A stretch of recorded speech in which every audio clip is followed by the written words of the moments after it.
I'm Angela Kennecke, your host of Grieving Out Loud.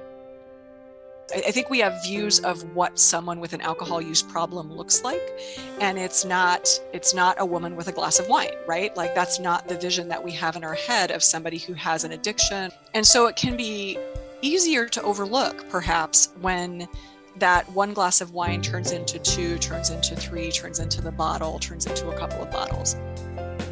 Women are drinking more than ever before, as much as men, for the first time in history. Dr. Jessica Mellinger says today's stressors make women an easy target by the alcohol industry. Dr. Mellinger is a liver doctor at the University of Michigan who sees more young women with liver disease and says a woman who drinks like a man gets sicker much faster. She hopes educating women about what moderate drinking really means will turn this dangerous trend around. Well, Dr. Mellinger, thank you so much for joining me for this episode of the podcast. And it's a little bit different. A lot of times on my podcast, we talk about, family members struggling with someone who's addicted, especially to substances such as meth or opioids, or we talk about people who've lost people through addiction. But now we're going to talk about women and alcohol, which I think is first of all, it's a huge market out there. Alcohol companies are marketing to women. And I see almost all the women around me drinking on a pretty consistent basis. Absolutely. Well, thanks so much for having me on. I appreciate you, shedding some more light on this topic and helping people understand kind of what a problem this is becoming for many women in the US too. Well, let's talk about just the whole idea that it's such a big part of our culture now, especially for women, and I think wine and maybe mixed drinks too, but especially wine. I see that with my own peer group. Like if we go out, we're going to have wine. And maybe it's something that I've seen people that I know drinking quite a bit of wine during the week.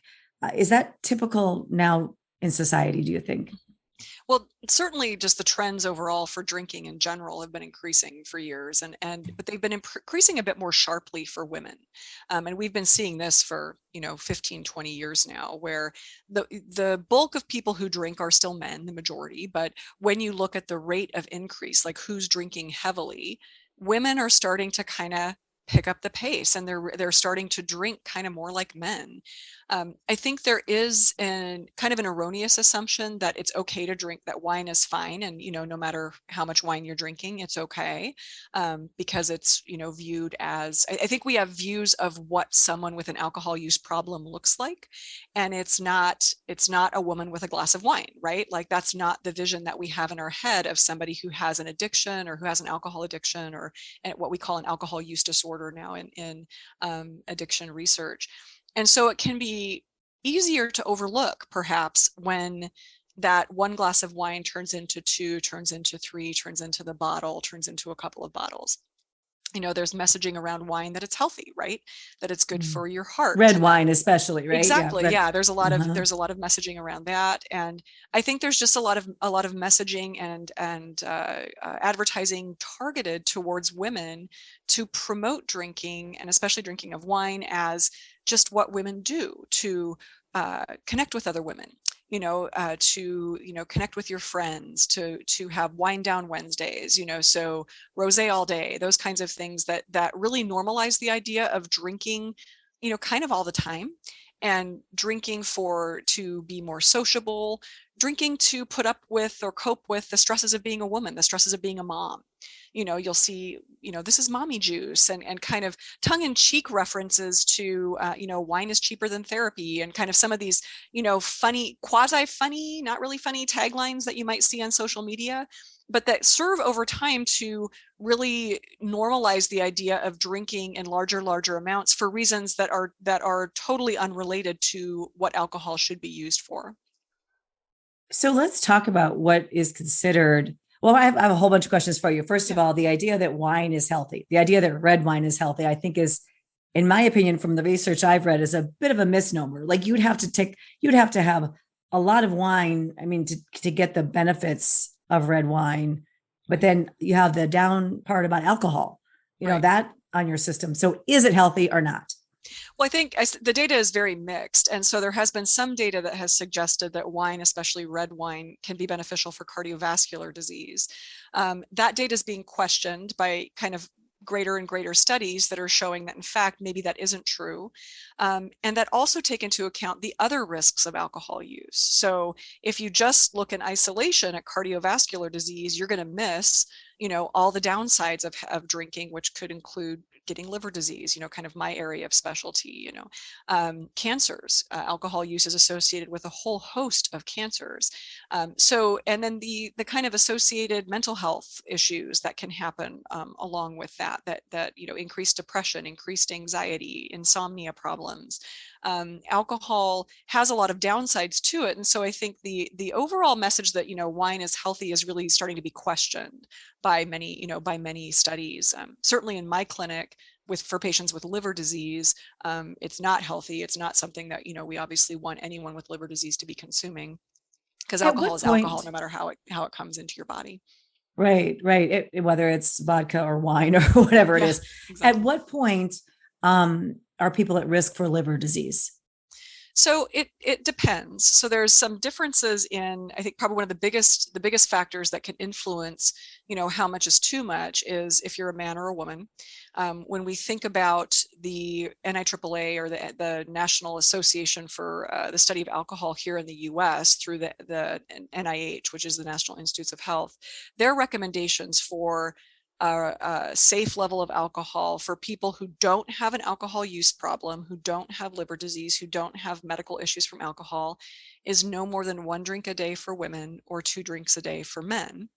And then that raises the question of what is a drink, right? So it's 1 drink is about 4 ounces of wine. So that would fill up really only the bottom, right? Yes. You think about a typical wine glass. And so, if I'm going to fill up a wine glass, I'll fill it up about halfway full, which is 2 servings, right? Probably 2 servings. Yeah. Wow. And then 1 shot is 1 serving, 1 standard 12-ounce can of beer is 1 serving.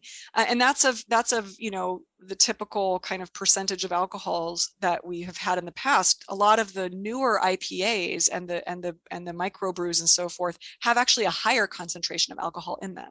So you may have a beer, 1 serving of one of those more highly concentrated alcohol drinks and be getting 2, 3 or more servings of alcohol in that. So for women, for a variety of reasons, our body size, largely how we process alcohol, where the enzymes to process alcohol are in our body, and how many of them there are, how much of them there are in our stomachs and in our livers, we can't drink as much as men, and about half as much as men before we start to see the consequences. So if you, from a liver disease standpoint, let's say, if you drink heavily, more than 2 or 3 drinks per day for several weeks, you will get fatty liver from that. So there will be fat accumulated in your liver, and like 90% of people will get that.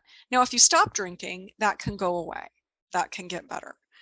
So when I drive through, the University of Michigan down here around fall, and I see, the flurry of red Solo cups and everybody's drinking and all the kids are drinking, probably all are getting fatty liver.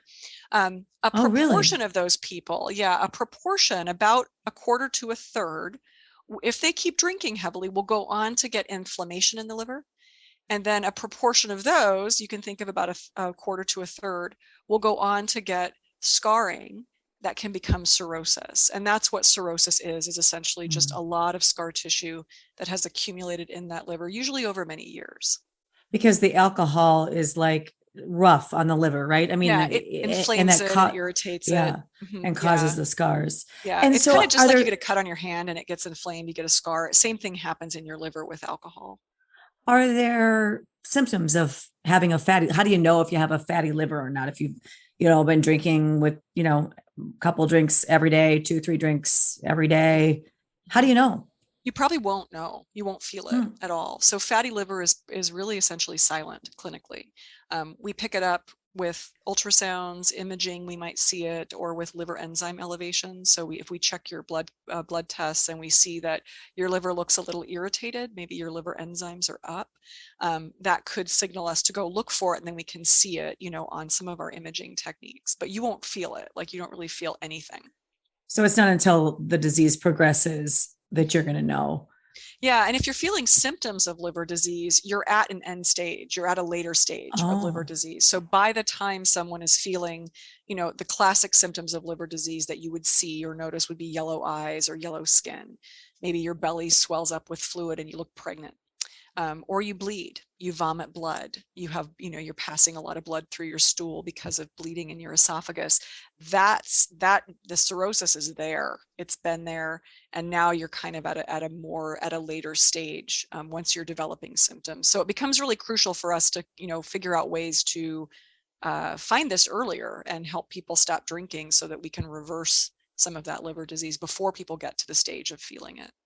right. Can I know there's a difference between someone who's suffering from substance use disorder and someone who this may just be their lifestyle, right? Or they may Right. just look at it from, or maybe be psychologically um, unable to stop because there's a relaxation effect to wine. Sure. There's it can be a habit. How do you know if maybe if you have a problem versus you just like to have wine every once in a while or Right. beer or whatever it might be. Yeah. I'm saying wine because that's what I like. And I That's what you don't like. drink Yeah. that much of it, but I try to limit it to like 3 to 4 times a week, one glass. And that might be too much. Maybe. I don't Yeah. know. Well, I think Yeah. if you're asking yourself, oftentimes what I'm hearing is if people are asking themselves the question, am I drinking too much? You might be, if it's occurring to you that you might be drinking too much, or for some of these reasons, like, you can't relax at night without it now, you're using it to get to sleep every single night, you're trying to cut back, but it's hard to do that. If you are starting to feel guilty about your drinking, if you're needing an eye opener when you get up in the morning, to get You mean yourself going. coffee? Coffee? Well, Is that an eye opener? No, no, alcohol. Yeah. a If you drink. need a Okay. So I drink, don't know that sorry. Yeah. term. An Yeah. eye Sorry. An eye opener is a opener, drink, alcohol. Yeah. So an eye opener alcohol would be like a drink in the morning to make you feel to, better, right? Because to your make you feel body's better. go withdrawal symptoms, right? Exactly. Because You you, might be getting uh-huh. tremulous if you're starting to withdraw. So if you notice that alcohol is taking up a bigger and bigger portion of your life, right? Things that you used to like to do that didn't involve alcohol, you're not doing now because you're focused on getting alcohol. When can you get your next drink?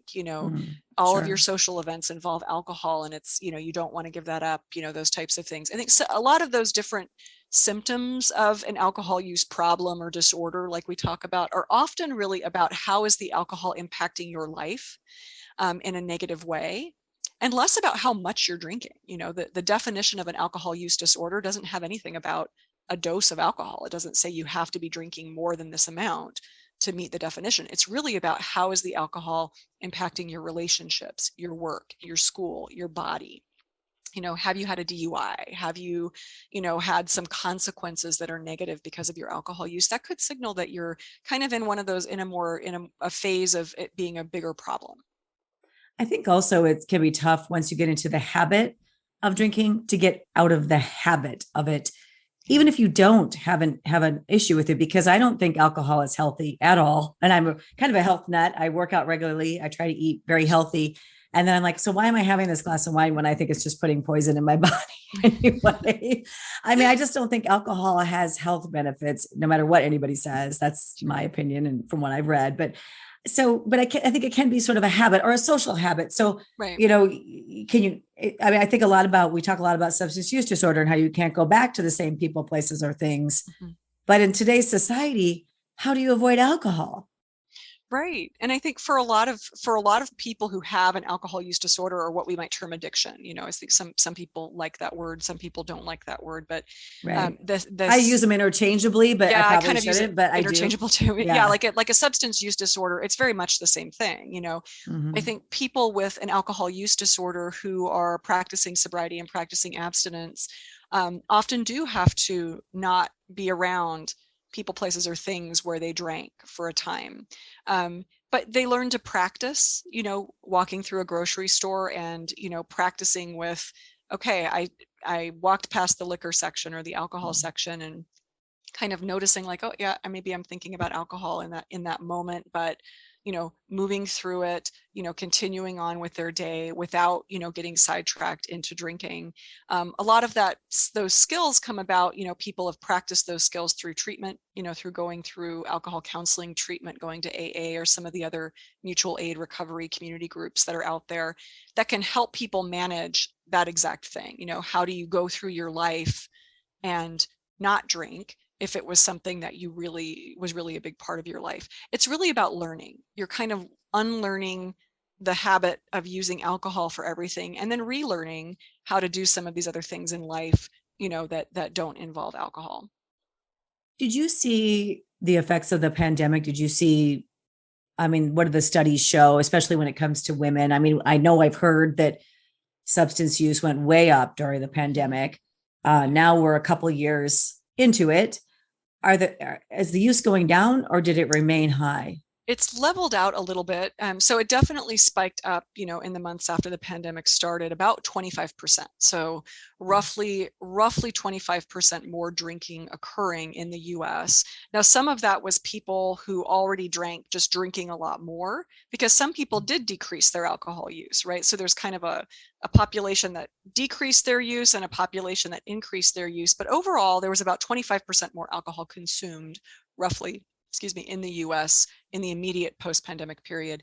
And it's come down a little bit, but it hasn't gone back to pre-pandemic levels. So we're still seeing higher levels of drinking kind of continuously based on the data that we do have from the pandemic. And with that has come, a lot of those consequences. So we published that, along with others, that the alcohol-related liver disease rates had gone up fairly dramatically, that we had 60% increases in waitlisting and transplants for patients with acute alcoholic hepatitis. Yeah.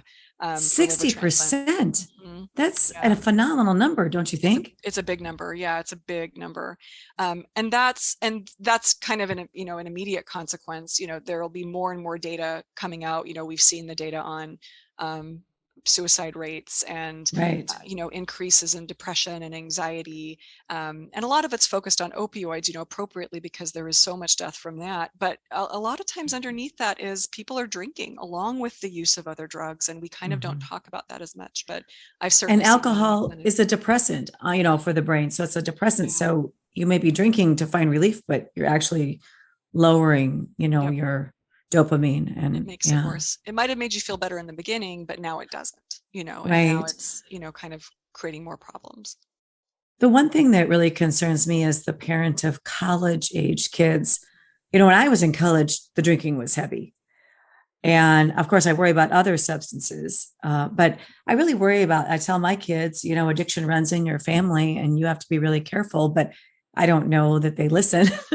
And I just think parents also kind of see drinking as a rite of passage in a way, which I think is a mistake, especially for the developing brain. And so I really worry about that. And I don't know if you have any advice on when it comes to that age group.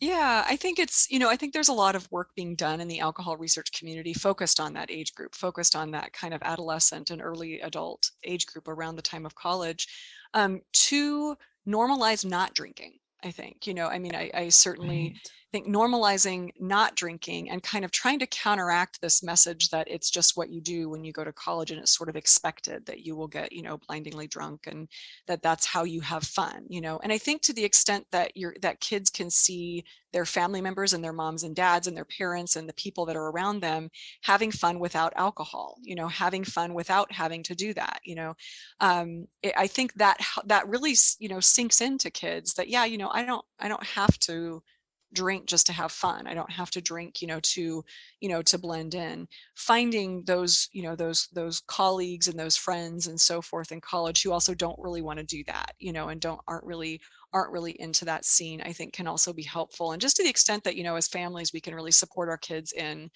saying, yeah, it's not really for me. It's not really how I like to have fun. And, it's not necessary for me to have fun. I think is really important.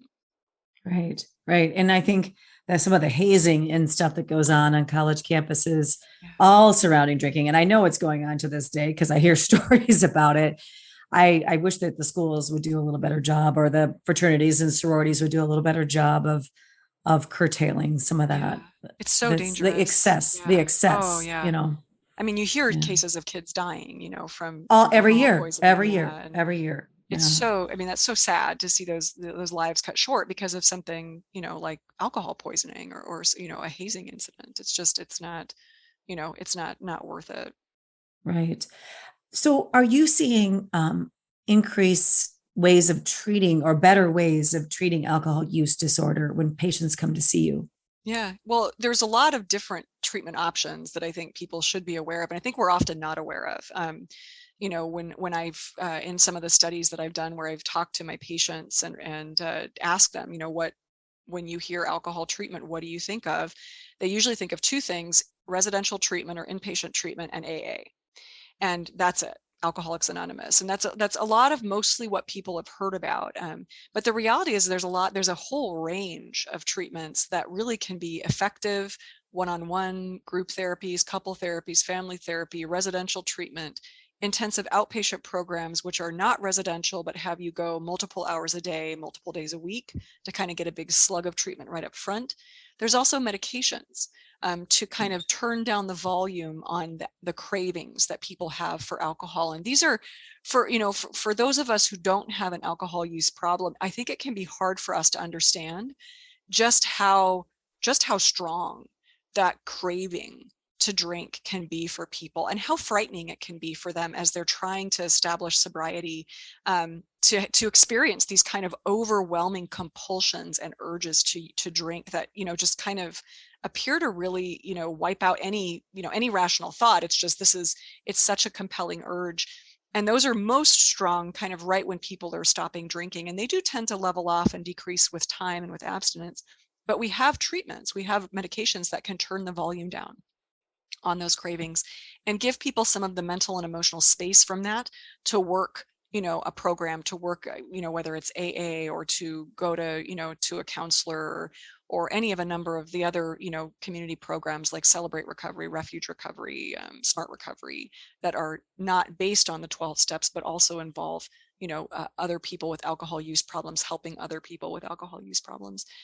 There's just a lot out there, and it's effective. These things work to help people reduce and stop their drinking. So Medication really saved a cousin of mine, really saved his life. And he had started mm, drinking at 13 and nearly died at about 50, was in the hospital and started on a medication. And also, went to meetings, had got some outpatient type treatment, but it was really the medication, I think, that made all the difference in the world. And in that case, I think the medication he took was if he drank, he would get sick.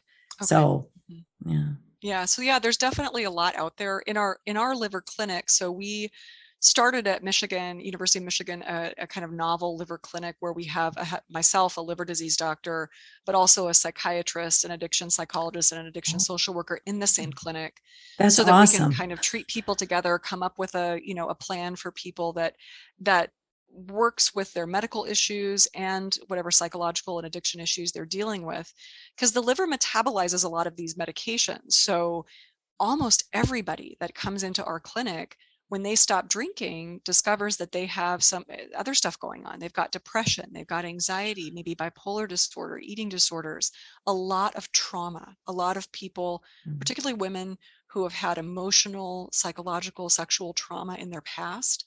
And so that we need to help them with that. And sometimes medications are an important part of that: antidepressants, anti-anxiety medicines, anti-craving agents.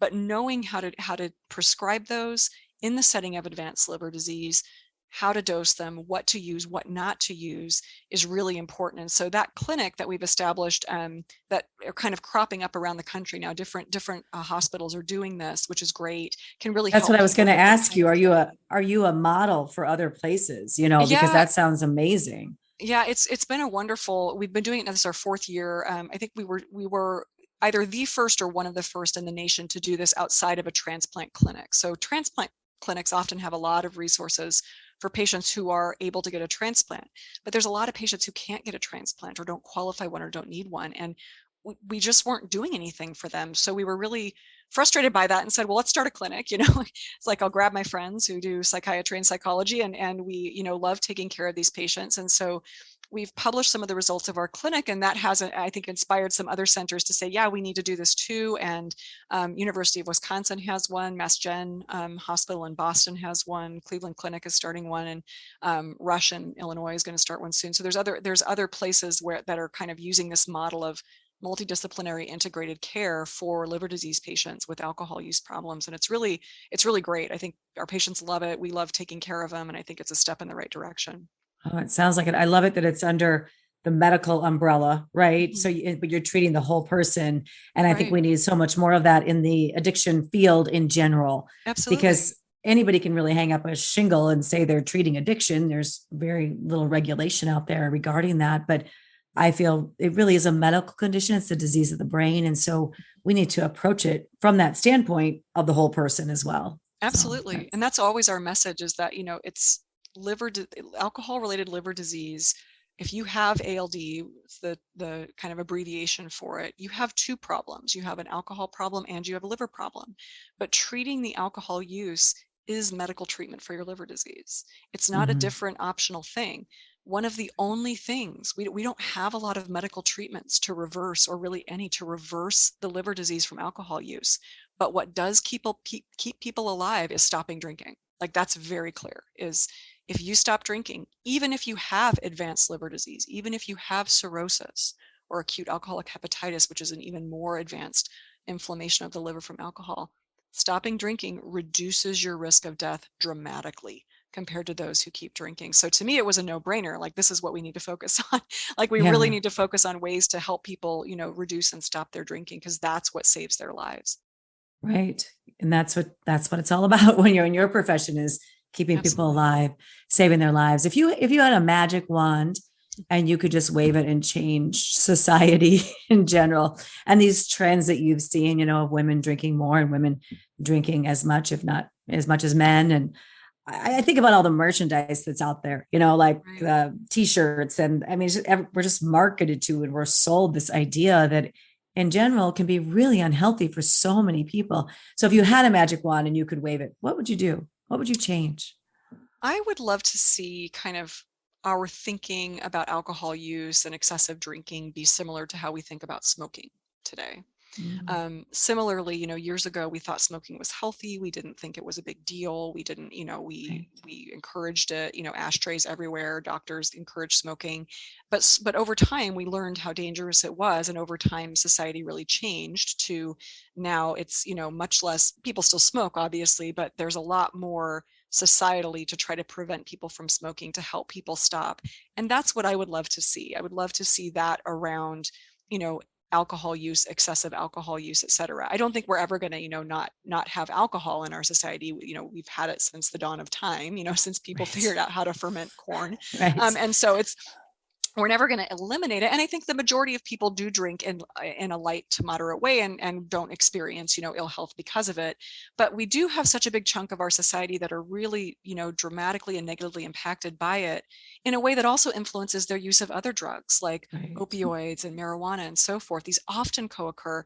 That I would love to see us focus on that portion of the population and try to do some things at a public health level to reduce the consumption and help people get better from that sense. And I think a good model is that smoking model of what happened with tobacco use and how we came to understand the dangers of that, and really as a society move towards trying to discourage and stop that use, and then help people stop. I would love that. I'd also love to see the alcohol paraphernalia be out of hospital gift Yes. shops, which I always see there. Oh, It's like, yeah. it's a Hospital hospital gift gift shops. shop. Right. And like people are in the hospital with liver I disease, know. I'm and like, oh yeah, my they're gosh. selling wine Wine purses. purses. I Yeah. know, the wine That's purse. Can you believe that? yeah. It's insane. There was like a wine bean bag that I saw on Amazon or something. It was like a bean bag chair, and it had like a thing you could sip your wine like directly out of the bean bag chair. I was like, this is insane. So, Right. Right. Because really we have to not glamorize it. We've seen Hollywood. We've seen it glamorized. And I think that yeah. it's not glamorous, and being drunk isn't glamorous, and waking up hungover the next day isn't glamorous. No, And, it's you not. know, And know how yeah. much you're drinking, I think, is the big thing. I see all the time, um, like alcohol containers, cups and portable wine glasses to take to your picnic or whatever that look like, the top of a wine goblet. But when you look at how much it holds half a bottle of wine. So Right. somebody could easily grab one of those, drink two, think that they just had 2 glasses of wine when what they really had was a full bottle, right? And that would get somebody's attention, I think. Somebody who thinks that they're drinking moderately, finding out, no, you actually just drank a bottle of wine. You drank 5 glasses of wine instead of 2. I think would get people's attention too about how much they're using. Right. It's just being conscious of how much you're really drinking. If you think you're having a glass, it could be 3. Right, Right. exactly. Yeah. So We do this with food too, like food. We yeah, have of course. with food, Of course. it's Right. enormous amounts Yeah. and we don't think it is. And yeah. Yeah. Well, I just appreciate you sharing your wealth of information with our audience today. And thank you so much for being on the podcast. Well, thank you for having me. I really appreciate you shining light on this topic. Thank you for joining us. Check out our other episodes of the podcast and read my blog on our website, emilyshope.foundation. If you like what you're hearing, please consider giving us a positive review on Spotify, Apple Podcasts, or wherever you listen. Until next time, wishing you faith, hope, and courage.